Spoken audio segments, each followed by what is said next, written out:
Good evening, Sleeve Franklin. So I have been asked to make a video, so I thought I would get on here and try to explain my thoughts and opinions about this topic that this person wanted information on. So I'm going to do the best that I can. I am not a doctor. You always would want to seek a doctor's opinion on anything to do health matters. So don't take my word for it and say that I'm a doctor, because I'm not. So so on hunger, the way that I see it and the way that I understand it is that there are three types of hunger. There's a type produced by your brain, there's a type produced by your stomach, and there's a type produced by your body.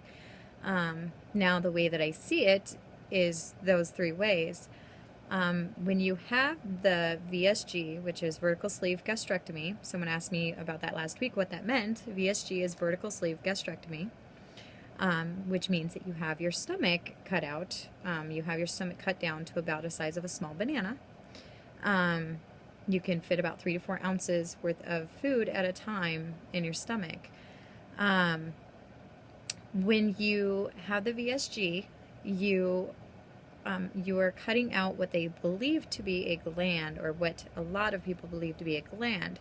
Now, I did some research this evening and found that they're not cutting out a gland, I guess.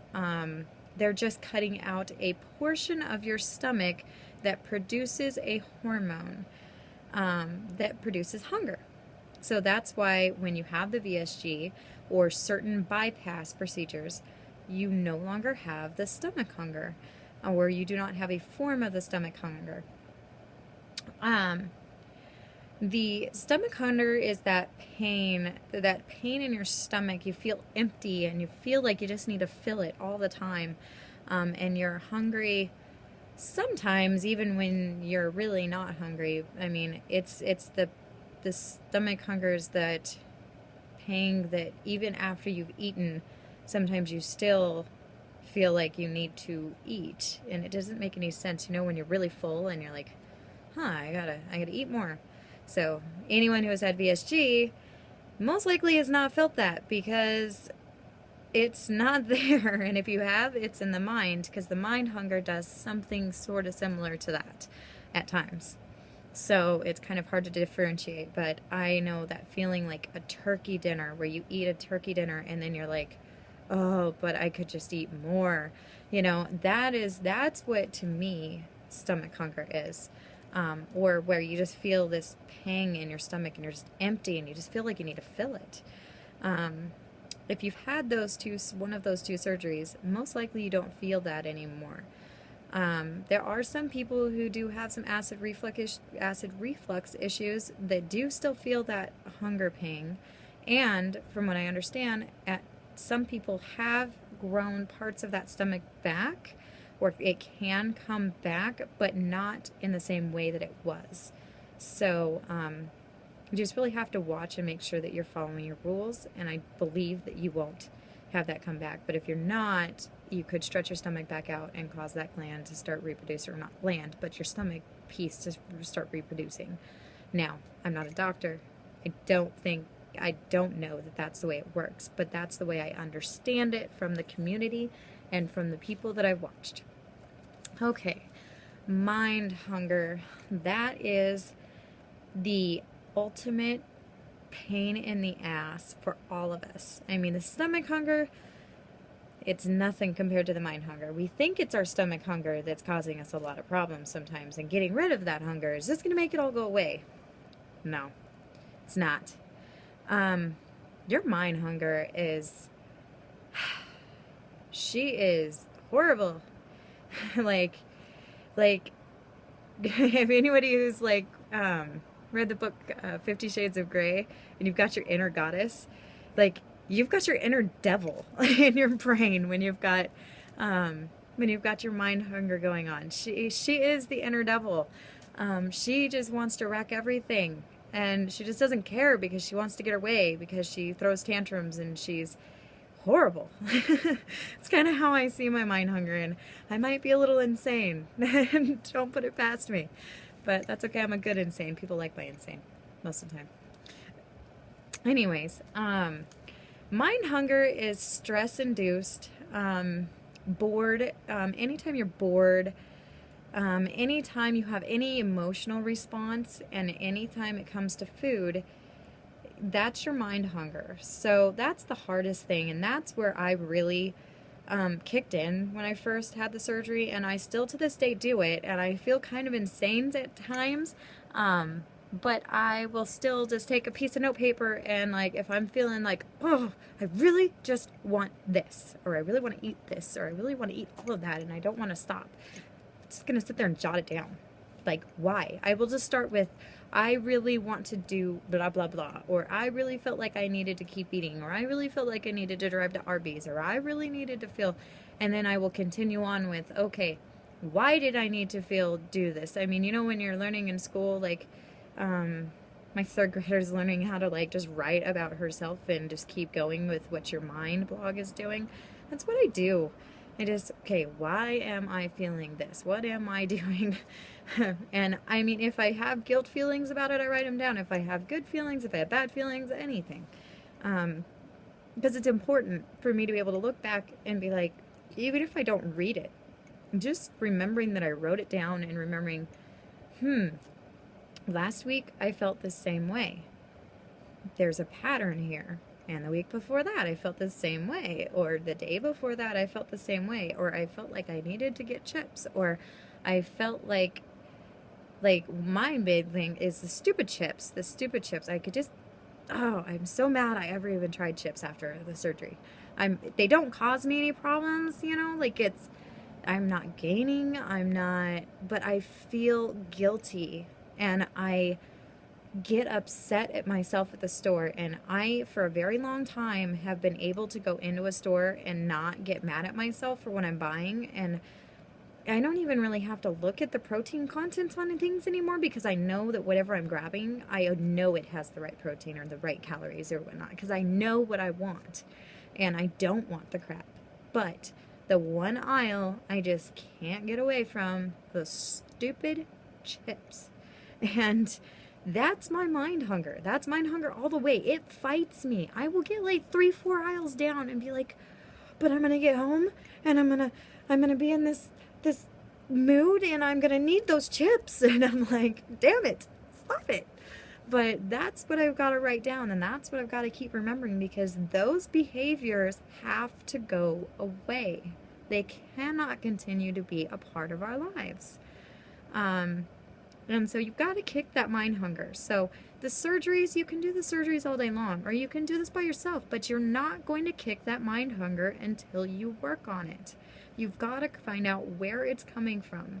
Is there a certain person or something in your life or something going on with you personally that is making you make those choices, or making you stress out, or make your brain want to release that dopamine that it gets? And I'm not a doctor again, but I do believe when you eat, you get dopamine released in your brain, and it's almost like a drug. And it makes you happy, and that's why we want to eat, and that's why your brain wants you to release that dopamine, because you want to be happy. You don't want to be unhappy. No one does. But we can't do that, because true happiness is not dopamine. True happiness is being true to yourself. It's not releasing that chemical in your brain, because you're going to feel guilty about it later. You're going to look back and be like, why? What was that for? Did I really need that? Was that helpful to me at all? And every time that we cave in to those feelings, we hurt ourselves, because we make ourselves weaker. And you've got to start standing up to your own brain, and you've got to start not even fighting your own brain, just realizing what your brain is doing, and kind of taking a stand against letting it do that. You've got to be worth it, and I'm worth it. I'm not going to let my brain continue making these decisions for me. So, anyways, the next one is body hunger. Now, this is a very important hunger to me, And it should be to really anyone, because this is the hunger that is true. This is true hunger. Your body will shake. You will feel a sudden loss of energy. This means you are not getting the nutrients that you need, or you are low on the nutrients that you need to survive. This is what you need to listen to.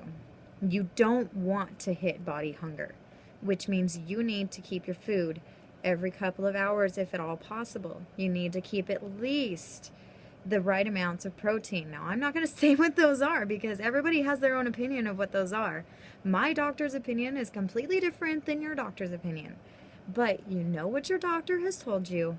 Your liquids, your protein, your vitamins, everything. You need to stick with it, and you need to make sure you get enough. Because if you start getting weak, if you start getting lightheaded, if you have the shakes, you lose your energy, just you feel like, oh, just I can't even get up, and you just want to lay down. You're not getting the nutrients that you need, and you need to figure it out quick. You need to push liquids in your body, and you need to push protein. Always put your protein first so that you're getting the nutrients that you need. That's my advice. And I don't think there's a single doctor that would say not protein first. Anyways, bariatric doctor. There's a lot of other quacks out there that'll say a lot of crap, but bariatric doctors will not tell you otherwise. I don't believe. So those are kind of the 3 stages of hunger. It's something we all battle with, but don't battle your body hunger. Don't, because you're starving at that point. You need to eat. So, let's see what's been going on with me. I know this is already a really long video, but I made a video earlier this morning, and I don't want to put the 2 together. So I'm going to make a really long video for you guys tonight. Isn't that nice? Yeah, so everybody's posting all this stuff for November, like, oh, I'm thankful for this, or November is this and that, and how they're going to not do something, this and that. I am on a personal, like, trying to change things about myself. I guess a personal journey. It started with the weight, and then it started with my appearance, and then it went to like appearance, and then started going with confidence, and now I'm working on nails. My nails are absolutely horrible. I have chewed my nails since I was about 3 years old, and I don't have any nails left. And I don't have any nails left, and I'm tired of not having nails. Sorry, my daughter was in the window. So I have decided to make a conscious decision. I started about 2 weeks ago, stating that I am not going to chew my nails, I'm not going to cut my nails, I'm going to grow actual nails, because I'm tired of not being a girl. And I already have like 1/4 of an inch of actual nail on there now. It was crazy. I have never had nails, and I now have something. I mean, I scratch my head and I'm like, what is that? It's pretty cool. So just trying to not stress. That's a huge thing. Stress is a huge thing for me. Some really serious things have been going on at work, and that's been rather bothersome to me. There's an animal running around back there. Anyways,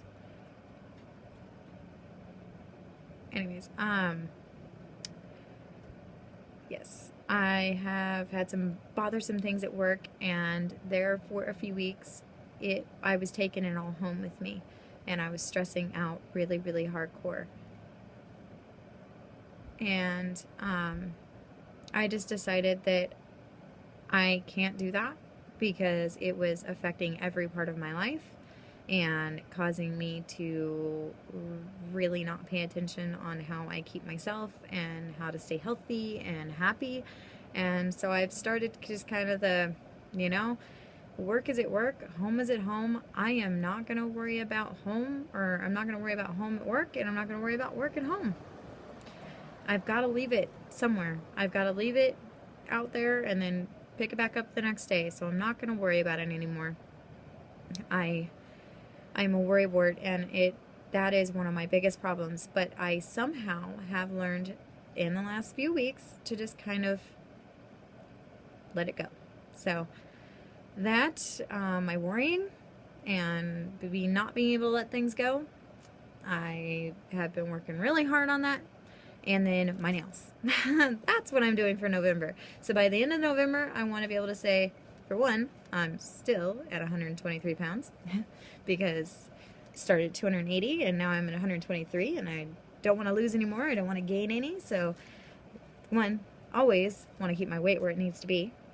Two, I will have nails. And three, I want to be a happier person because I've learned to keep my stress level at an all-time low instead of an all-time high like I normally live. All of you know my husband has been getting certified to be an AFM at U-Haul. He is actually in his certification. He got a 95% on his test, his big test. It was like a 6-hour test. It was hell. But he got a 95%, and he passed his truck inspection, and he's already into his second day of certification, and he's doing wonderful. So we're good there. And I'm home for the next couple of weeks by myself with the kiddos. But we've been having some really awesome evenings. Like, we are doing the homework together, and I am totally rocking the homework right now. I don't normally rock it because for some reason they change everything about homework now. Like, they used to call it Alamo, now it's called an additive, you know, and so I'm like, these are the same things, that I'm just saying them differently, and the kids are like, no, it's not the same thing. So, but I've been really rocking it because I've been like understanding, okay, like the words have changed, but here's the process, let me help you. And they have really been working with me on that and doing really well. Then we've been playing some games nightly. My daughter broke her toe yesterday doing something, playing some game on the Xbox. She broke her toe. So we've been dealing with that situation. But other than that, things have been great. And then we were having story time at night. So it is a very wonderful, enjoyable time. And it is about time that I get in and spend some of that time with them. So I'm going to leave my little sanctuary of back porchness here and get in there and see my kiddos because they were already bugging. I hope that answered your questions. I love you guys. Have a good day.